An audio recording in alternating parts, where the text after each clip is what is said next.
जैसे UK visa हुआ, Canada visa, Australia visa या बहुत से कुछ और वीज़ा भी, जो भी हम लोग को बोला चाहता है हम उस वीज़ा पर आप लोगों को अपडेट्स देते रहते हैं। फेब इनटेक को लेके जो लोग ऑस्ट्रेलिया के लिए अप्लाई कर रहे हैं उन्हें पता है कि कुछ इनटेक आता है, जैसे एक जुलाई में इनटेक आता है और एक फेब इनटेक आता है। ऑस्ट्रेलिया अगर आप आ रहे हैं तो आप ओवर स्टे ना करें। एंड सेकेंड कि आप मतलब आपको जो अपनी पर्सनल स्टेटमेंट है उसमें आप लोग क्या लिख रहे हैं। पर्सनल स्टेटमेंट में पहले आपको 1500 से 2000 वर्ड्स दिए जाते थे कि इसमें आपको अपने बारे में उसमें मेंशन करना है, बट अब इसमें मेन चेंज आ गया कि वहीं आपको वो सब काट के आपको सिर्फ 300 वर्ड्स दिए गए हैं और 300 ही वर्ड हैं जिसमें आपको ये लिखना है कि आप ऑस्ट्रेलिया क्यों आ रहे हैं और यहाँ पर ओवरस्टे नहीं करेंगे, इसके बारे में आपको क्या लिखना है। आप कहीं जॉब करी आपने, उसके आपको सैलरी स्लिप वगैरह होता है, ऑफर लेटर आता है या एम्प्लॉयमेंट लेटर्स जो आते हैं ये सब भी आपको उसमें अटैच करने पड़ेंगे। अपनी गैप को फिल करने के लिए कुछ कोर्सेज करते हैं, कोई भी कंप्यूटर कोर्स या होटल मैनेजमेंट कोई भी आप लोग कोर्स कर रहे हैं तो उन कोर्सेज को जो भी उनके सर्टिफिकेट्स लगते हैं। हाय, मैं रमन आपका वेलकम करती हूँ आपके अपने चैनल नॉलेज मार्केट में। तो आज हम जिस वीज़ा के ऊपर बात करेंगे वो है ऑस्ट्रेलिया स्टडी वीज़ा। जो लोग हमारे साथ स्टार्टिंग से जुड़े हैं उन्हें पता है हम अपने चैनल पे कुछ वीज़ा की नॉलेज देते हैं, जैसे यूके वीज़ा हुआ, कनाडा वीज़ा, ऑस्ट्रेलिया वीज़ा या बहुत से कुछ और वीज़ा भी, जो भी हम लोग को बोला चाहता है हम उस वीज़ा पर आप लोगों को अपडेट्स देते रहते हैं। तो रिसेंटली अभी ऑस्ट्रेलिया स्टडी वीज़ा के ऊपर कुछ नए अपडेट्स आए हैं, इसलिए मैंने सोचा आप लोग के साथ वो सब शेयर करा जाए। बट जो लोग हमारे चैनल पर नए हैं प्लीज़ सब्सक्राइब माई चैनल और वीडियो अच्छी लगे तो लाइक शेयर कमेंट भी ज़रूर करें। तो जैसे कि मैंने बताया आज हम बात करेंगे ऑस्ट्रेलिया वीज़ा के ऊपर। तो ऑस्ट्रेलिया वीज़ा में, स्टडी वीज़ा में अभी जो नए अपडेट्स आए हैं वो एक अपडेट जो मेन है वो है फेब इनटेक को लेके। जो लोग ऑस्ट्रेलिया के लिए अप्लाई कर रहे हैं उन्हें पता है कि कुछ इनटेक आता है, जैसे एक जुलाई में इनटेक आता है और एक फेब इनटेक आता है। जो फेब इनटेक है वो सबसे बड़ा इनटेक माना जाता है। तो उसमें जीटी के अंदर जो चेंजेस हैं उसमें कुछ चेंजेस आए हैं, जैसे कि आप ऑस्ट्रेलिया क्यों आना चाहते हैं या ऑस्ट्रेलिया अगर आप आ रहे हैं तो आप ओवर स्टे ना करें। एंड सेकेंड कि आप मतलब आपको जो अपनी पर्सनल स्टेटमेंट है उसमें आप लोग क्या लिख रहे हैं। तो सबसे पहले तो मैं बता दूं, जैसे पर्सनल स्टेटमेंट में पहले आपको 1500 से 2000 वर्ड्स दिए जाते थे कि इसमें आपको अपने बारे में उसमें मेंशन करना है, बट अब इसमें मेन चेंज आ गया कि वहीं आपको सब काट के आपको सिर्फ 300 वर्ड्स दिए गए हैं। सिर्फ 300 वर्ड्स हैं जिसमें आपको अपने बारे में लिखना है और 300 ही वर्ड हैं जिसमें आपको ये लिखना है कि आप ऑस्ट्रेलिया क्यों आ रहे हैं और यहाँ पर ओवरस्टे नहीं करेंगे, इसके बारे में आपको क्या लिखना है। तो ये सारे कुछ चेंजेस हैं और ये अपडेट्स हैं जो आपको उसमें जीटी के अंदर स्पेशली अभी आई हैं। तो जैसे कि मैंने बताया जीटी के अंदर चेंजेस आए हैं तो उसमें आपका ये आपके डॉक्यूमेंट्स भी अब थोड़े एक्स्ट्रा लग रहे हैं, जैसे कि आपने जो स्टडी करी है आपको उसके डॉक्यूमेंट्स लगाने हैं, आप कहीं जॉब करी है आपने उसके आपको सैलरी स्लिप वगैरह होता है, ऑफर लेटर आता है या एम्प्लॉयमेंट लेटर्स जो आते हैं ये सब भी आपको उसमें अटैच करने पड़ेंगे। आपकी बैंक स्टेटमेंट वगैरह हो गई या आपके और जो भी फाइनेंशियली डॉक्यूमेंट्स जो आपके फंड्स को दिखा रहे हैं वो वाले डॉक्यूमेंट्स हो गए, या आपके जैसे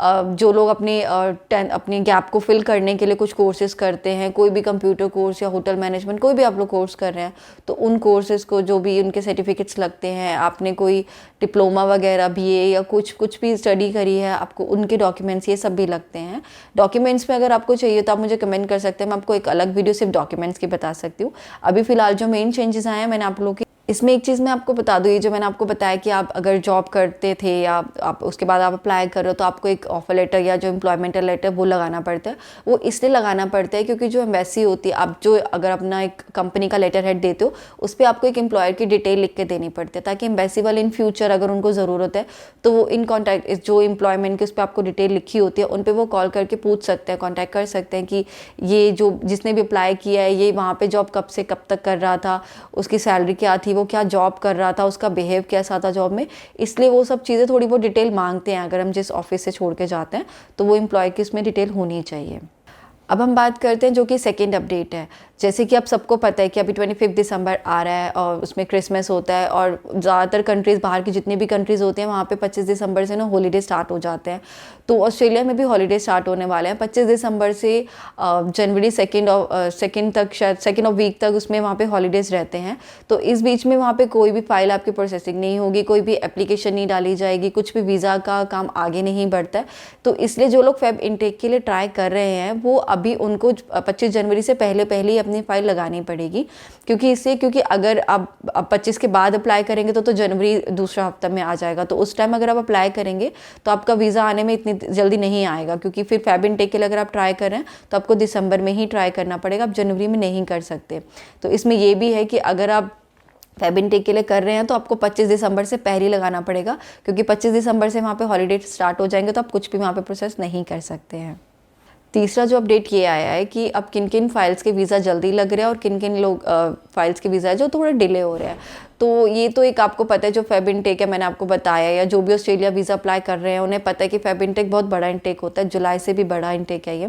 तो इसमें क्या हो रहा है कि जिन लोगों की जो +2 है, अगर उन्होंने 18, 19 या 20th में करी है तो उनका थोड़ा सा डिले हो रहा है, क्योंकि वो उस गैप को फिल करने के लिए कुछ कोर्सेज कर रहे हैं या कुछ जॉब कर रहे हैं, तो उनके डॉक्यूमेंट्स वगैरह ज़्यादा हो जाते हैं। कहीं वो लोग वही डॉक्यूमेंट्स फ़र्ज़ी लगा देते हैं तो उसमें कुछ चेंजेस आ जाते हैं, उसमें कुछ वो अगर फ़र्ज़ी लगा देते हैं तो उनकी वजह से भी उनका रुक जाता है या डिले हो जाता है। और वहीं अगर आपकी 21st या 22nd में अगर आपने 12th क्लियर करी है तो इनके लिए तो बहुत ही अच्छा अपॉर्चुनिटी है, इनके लिए तो फाइल मतलब बहुत जल्दी लग रही है। और अगर आपके 5 पॉइंट्स या 5 पॉइंट्स से ज़्यादा आए हैं तो और इजीली आप लोग का ये वाला वीज़ा लग जाएगा। और जैसे कि अभी मैंने थर्ड अपडेट आपको बता ही दिया है कि अगर 18, 19, 20th वाले हैं तो उनका थोड़ा डिले हो रहा है, और जो 21st या 22nd वाले हैं उनका इस ईयर में जिन्होंने +2 कंप्लीट करी है उनका थोड़ा जल्दी लग रहा है, क्योंकि उनको गैप फिल करने के लिए कुछ नहीं लगाना पड़ता। मैं अपनी हर वीडियो में कहती हूँ और उसमें वीज़ा के लिए बताती हूँ कि आप जब भी अप्लाई करें आप कोई भी ऐसा फर्जी डॉक्यूमेंट ना लगाएं, कोई भी ऐसा डॉक्यूमेंट ना लगाएं जो कि आपने नहीं किया या जो कोर्स नहीं किया या जहाँ आपने कोई जॉब नहीं करी है, क्योंकि अगर एम्बेसी वालों को पता लगता है तो इससे वो आप लोग को बैन भी कर सकते हैं उस कंट्री से। और जो सबसे मेन है वो है एसओपी मैं आप लोग को हमेशा बोलती हूँ कि एसओपी में क्या होता है कि आप वही चीज़ें फिल करें या वही चीज़ें लिखें जो आप लोगों ने ओरिजिनल मतलब असलियत में वो चीज़ काम करा है या वो कोर्स करा है। क्योंकि कई बार क्या होता है हम लोग किसी एजेंट के थ्रू भरवा लेते हैं या अपने किसी फैमिली के, तो उसमें क्या होता है कि एजेंट कुछ ऐसा मेंशन कर देता है, शायद वो कोर्स हमने करा भी नहीं है या वो स्टडी हमने नहीं करी, और फिर एम्बेसी या यूनिवर्सिटी वाले हमसे पूछते हैं तो हम लोग उसका सही आंसर नहीं कर पाते। क्योंकि एसओपी ऐसा पेपर होता है कि जो किसी भी एम्बेसी वाले यूनिवर्सिटी वाले जब भी हमारा इंटरव्यू लेंगे वो वही पेपर उठा के हमारा इंटरव्यू लेंगे, उसमें जो मेंशन है हमसे वही पूछा जाएगा। इसलिए मैं अपनी हर वीडियो में कहती हूँ आप एसओपी में वही मेंशन करें जो आपने किया है, कुछ कोर्स आपने किए हैं या कुछ आपकी जो भी सर्टिफिकेट्स हैं या डिप्लोमा वगैरह जो भी, उन्हीं के प्रूफ लगाए, क्योंकि एम्बेसी वाले कभी भी आपसे प्रूफ मांग सकते हैं कि हाँ आपने ये कोर्स किया तो इसका सर्टिफिकेट कहाँ है। तो वो सर्टिफिकेट आपका ओरिजिनल ही निकलना चाहिए। अगर वो फर्जी निकला या आपने कहीं से बनवाया है कुछ भी है तो उस बिहार पे वो आपको कंट्री से बैन कर सकते हैं और आप कभी दोबारा ऑस्ट्रेलिया नहीं जा सकते। ऑस्ट्रेलिया के इनफैक्ट आप किसी भी एसओपी में अगर फर्जी चीज़ें लगाते हैं तो आप किसी भी कंट्री में नहीं जा सकते, आपको वहाँ से बैन कर सकते हैं। तो जो सबसे मेन चेंजेस आए हैं वो मैंने आपको बता दिया कि जीटी के अंदर आए हैं कि आपकी पर्सनल स्टेटमेंट में जो कि 1500 से 2000 वर्ड में आपको एक्सप्लेन करना था, अब वो आपको सिर्फ 300 वर्ड में एक्सप्लेन करना है। तो बहुत कम वर्ड्स दिए जा रहे हैं कि आपको अपने बारे में बताना है, या आपको ये बताना है कि आप ऑस्ट्रेलिया क्यों आ रहे हो, या आपको ये बताना है कि अगर आप ऑस्ट्रेलिया आ रहे हो तो आप ओवरस्टे नहीं करोगे।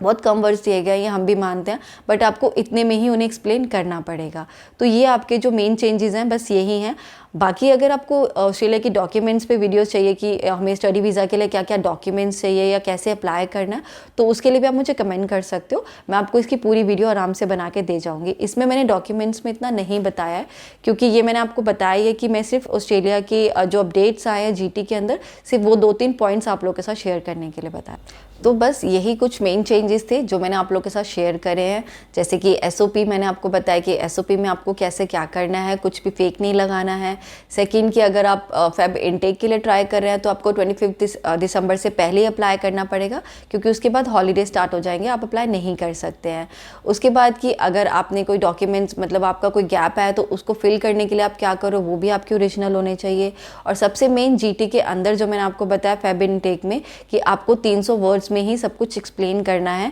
तो इन चीज़ों का बस आप थोड़ा ध्यान रखें। तो अब आप अगर जो लोग अभी अप्लाई कर रहे हैं वो उनको तो फिलहाल इन 3 चीज़ों को ही करना है कि जीटी के अंदर जो वर्ड्स दिए गए हैं उनको उसमें अपने बारे में जो लिखना है वो उतने वर्ड्स में लिखना है। चाहे आप ऑनलाइन अप्लाई कर रहे हैं, चाहे आप वहाँ जाके अप्लाई कर रहे हैं, जैसे भी आप लिख के कर रहे हैं, आपको इन चीज़ों का बस थोड़ा ध्यान रखना है। तो वैसे भी कुछ बहुत से लोग कनाडा में अप्लाई करते हैं, बट कनाडा में अभी क्या बहुत ज़्यादा मतलब बर्फ़ पड़ रही है, बहुत ज़्यादा वहाँ पे स्नोफॉल हो रहा है, तो वहाँ पे हर चीज़ एक्सपेंसिव कर दी गई है। यहाँ तक कि वहाँ के वीज़ा को भी थोड़ा डिले कर दिया गया, रोक दिया गया है, इतनी जल्दी आपको कोई वीज़ा नहीं आता है। तो बहुत से स्टूडेंट्स का जो अभी पूरा ध्यान जा रहा है वो ऑस्ट्रेलिया वीज़ा के ऊपर ही जा रहा है, इसलिए मैंने ये वीडियो बनाई है। ज़्यादातर मैं आपको पता है कि कनाडा या यूके का बना रही हूँ, बट अभी मुझे लगा कि ऑस्ट्रेलिया भी बहुत से लोग जाना चाह रहे हैं, वहाँ भी बहुत स्टडी के लिए अच्छी जगह है, और ऑस्ट्रेलिया तो अपने आप में भी बहुत खूबसूरत जगह है। आप अगर वहाँ पे स्टडी के लिए जा रहे हैं, आपको बहुत अच्छी एजुकेशन भी मिलेगी और बहुत अच्छा इन्वायरमेंट भी मिलेगा। और ऐसा नहीं है कि वहाँ पे हर चीज़ बहुत महंगी है, बट अगर आप, महंगी तो हर जगह ही होती है, बट अगर आप ऑस्ट्रेलिया भी जाना चाहते हैं तो आप इजीली वहाँ जाके स्टडी कर सकते हैं। वहाँ पे बहुत अच्छी अपॉर्चुनिटी है, बहुत अच्छी जॉब्स भी होती हैं। और अगर आप लोग चाहते हो कि मैं वहाँ की जॉब्स के ऊपर या वर्क परमिट वीज़ा के ऊपर वीडियो बनाऊं, तो उसके लिए भी आप मुझे बता सकते हो। मैं आपको बता सकती हूँ कि वहाँ पे अगर आपको जॉब लेनी है उसके लिए आपको क्या करना है, कोई वर्क परमिट अप्लाई करना है या कैसे। जैसे मैंने विजिटर वीज़ा ऑस्ट्रेलिया के ऊपर पहले भी बना चुकी हूँ, आप वहाँ भी जाके मेरी साइट पर देख सकते हैं कि ऑस्ट्रेलिया ही मैंने उसके बारे में भी विजिटर के वीज़ा के बारे में बताया था। तो ये मैंने स्टडी वीज़ा के ऊपर बताया कि अगर स्टूडेंट्स जाना चाहते हैं तो ये मेन उनके लिए है कि वो वहाँ जाकर कैसे कर रहे हैं, उनके लिए अपडेट्स क्या क्या आएंगी। तो बस यही था आज कुछ मेन अपडेट जो मैंने आपको इस अपनी वीडियो में बताया है। इस वीडियो से रिगार्डिंग अगर आपकी कोई भी क्वेरी होगी, आपको मुझे कुछ भी पूछना होगा, तो आप मुझे मेल कर सकते हैं, कमेंट कर सकते हैं। और आप मुझे, अगर आप चाहते हैं कि मैं इन डॉक्यूमेंट्स या इन चीज़ों पे कुछ भी और वीडियोस बनाऊं, तो आप मुझे उसके लिए भी कमेंट कर सके। और वीडियो अच्छी लगे तो प्लीज़ उसे लाइक, शेयर, कमेंट भी ज़रूर करें। Thank you.